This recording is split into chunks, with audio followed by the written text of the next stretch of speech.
کنیابی هاوی حیمانا صافولتی پوروانا دیما یعنی یا جرجوانا آوا بهم نیشته مانه آوا بهم نیشته مانه. ئازانم سڵاوتان لێبێ. ئێمە لە یەکێک لە گەڕەکەکانی تری شاری سلێمانین، ئەویش گەڕەکی ئابڵاخ.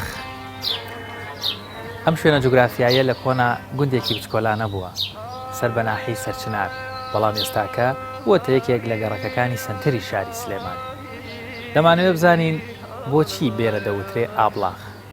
شینەی بەیقوتی ڕەوانم هەواکەی هاوڕەمی یارم نیزاری باغی گۆرانم ئاوا بێهم نیشتە مانە ئاوا بێهم نیشتە مانە. گەر بپرسین بۆچی بێرە دەوترێ ئابڵاخ، لە کۆندا لێرە کانیەک هەبووە. زۆربەی ناوی ئەو شوێنانەی کەوا بۆ باڵای شوێنەکەدا دەبڕێت جوگرافیای ناوچەکە تەحەکوم بە ناونانی دەکا. کانیەک ئاوێکی سروشتی شیرینی سپی لێرە هەبووە. لەناو ئەم گەڕەکەیە ئەم کانی ئاوەکەی زۆر سپی بووە، بۆیە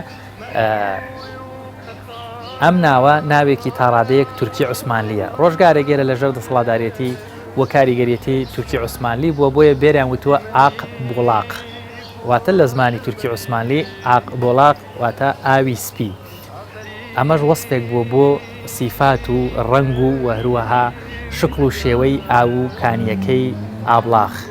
ناوەکە لە ئاق بۆڵاقەوە ئەو پاڵپێوەدانە گۆڕاوە بۆ ئابڵاخ.